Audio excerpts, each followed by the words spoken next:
Boston University is a school known for its diverse student culture, and while it is true that the university admits hundreds of international students a year, the Black student population at BU only makes up less than 8% of students on campus. This leaves a major lack of their presence in social organizations such as Greek life. To get into a sorority here at BU, one has to go through an extensive process called recruitment. This takes place over a 4-day period where potential new members visit each of the 10 sororities, talking to the girls and learning about their traditions. At the end of each day, the girls narrow down their options in hopes of being asked back to their top choices until the last day when they finally get an offer. The Panhellenic Council at BU, which governs all the sororities, pledges that it's open to all. But how does race really affect each girl's experience going through Greek life here at BU? What was going through recruitment in February like? It was a really daunting experience. I mean, not gonna lie, I probably wouldn't want to go through it again just because it's so tiring and like 3 days of nonstop talking. But I'm not gonna lie, like I also noticed in the beginning in the rooms, like I constantly kind of looked around and I didn't really see people like me. How did it feel when you walked into that first party and you didn't really see anyone that looked like you?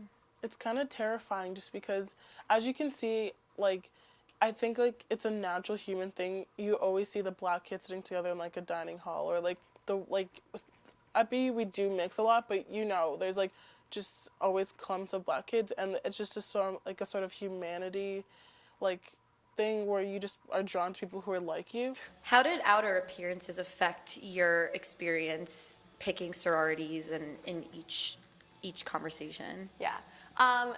There's definitely one sorority. All the girls in there were just they looked exactly the same, all tall, all blonde, and I'm tall and I'm blonde, and I was just not about that. Did you feel like because of the way girls were maybe asking you questions that you had to act a certain way? For sure, I think because there was such an emphasis or kind of a spotlight on my race, it kind of forced me to have to project myself times 10, the other characteristics of who I am, like what I like to do, my passions and stuff like that. So instead of having a regular conversation and getting to know each other, I had to really put myself in a different pedestal and show them that I'm kind of more than what they see. What were most of your conversations about?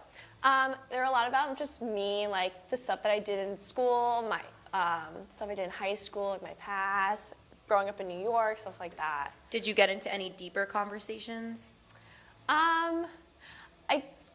More towards the last day when we had the hour-long conversations. I guess we talked more about what I'm looking for in the sorority, what I want to gain from it, stuff like that. What helped you get through those struggles during recruitment?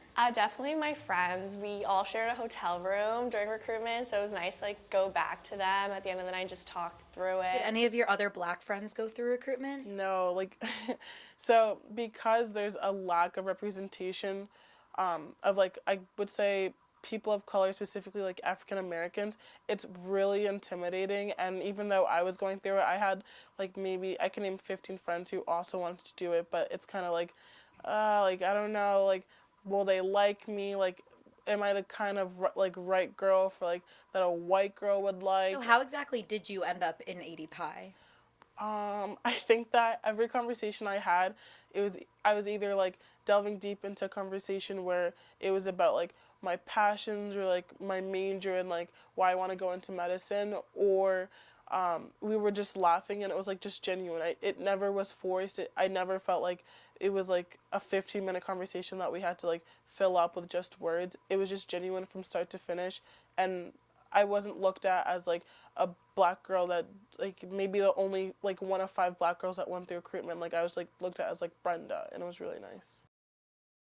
Was race specifically ever an issue that you had to deal with while president? It's never been a specific issue as Panhellenic president. I think during recruitment it comes up. Obviously, to be frank, when you're in a room with all these women at the Marriott, there's about 700 girls, and the majority are Caucasian, and I think it can be really difficult for women who are not of that ethnicity or race. But the biggest thing I think that comes out of it is whenever people do have an issue or if something happens, which is rare but may happen, it tends to not be a collegiate issue. It tends to be more of people who are more traditional, the media, organizations that don't come from Boston University, or women that are maybe alumni of different universities that didn't come from Boston University, because they're so root in traditions, which is something that I think comes from the New Greek Life, is that we want to hold our traditions as valuable, but also understand that it's 2018 and some things just will not work anymore. One Black sorority girl said at times Black people can feel like the other in Greek life. How do you think we can change this for the future? Again, I think it's breaking down those barriers. I think it's going to these approaching women that don't necessarily look like you and telling them about Greek life and toning down the need to feel like we have to look and be like a Southern sorority.